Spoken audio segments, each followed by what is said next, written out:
এদিকে বিকেল ৫টায় রাজশাহী বিশ্ববিদ্যালয় কেন্দ্রীয় ছাত্র সংসদ রাকসু নির্বাচনের মনোনয়ন দাখিলের সময়সীমা শেষ হয়েছে। সবশেষ অবস্থা জানাতে ক্যাম্পাস থেকে যুক্ত হচ্ছেন রাকিবুল হাসান। রাকিব, মনোনয়ন ফরম জমা পড়েছে কেমন এবং সার্বিক বিষয় জানাবেন।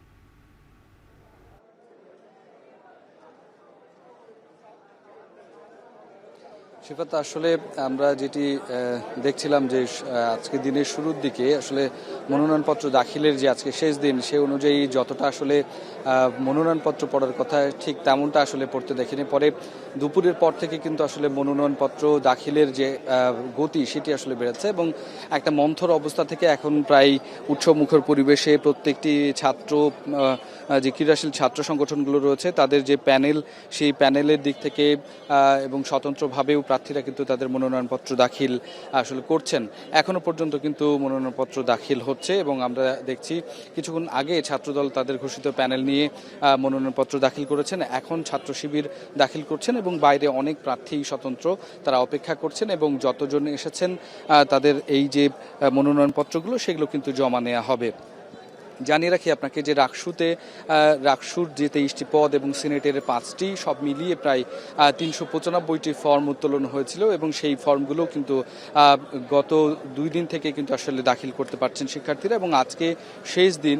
এখন পর্যন্ত আজকের দিনে আমরা যেটি 1 ঘন্টা আগেও জানতে পেরেছিলাম 85টি, সেটি এখন প্রায় 150টি পার হয়েছে। প্রায় 165টি মতো আসলে ফর্ম দাখিল হয়েছে এবং প্রত্যেকটি ফর্মই দাখিল হবে বলে আশা করছেন এখানকার রিটার্নিং কর্মকর্তারা এবং রাকসুর প্রধান নির্বাচন কমিশন তিনিও আসলে আজকে সকাল থেকে নানা ধরনের যে প্রশ্নগুলো ছিল সেগুলোর আসলে সমাধান করেছেন, উত্তর দিয়েছেন এবং ছাত্রদল যখন দুপুরের দিকে আসলে প্যানেল ঘোষণা করে এরপর থেকেই ছাত্র শিবির প্যানেল ঘোষণা করবেন এরকম 4:30টার সময় এরকম শোনা গেছিল। পরে তারা আবারও ঘোষণা দিয়েছে যে আজকে তারা ফর্ম জমা দেওয়ার পরে অর্থাৎ এই মনোনয়ন দাখিল করার পরে পরবর্তীতে এখানেই একটি সংবাদ সম্মেলন করে তাদের যে প্যানেল সেটির আসলে ঘোষণা দিবেন এবং শোনা যাচ্ছে যে চারপাশ থেকে যে তাদের প্যানেলে আসলে একটু চমক থাকতে পারে, কেননা আসলে বিভিন্ন শিক্ষার্থী সংগঠনগুলো থেকে আসলে প্যানেল দেয়া হয়েছে এবং এখন পর্যন্ত 10টি প্যানেল থেকে আসলে নির্বাচনে অংশগ্রহণ করছে শিক্ষার্থীরা, পাশাপাশি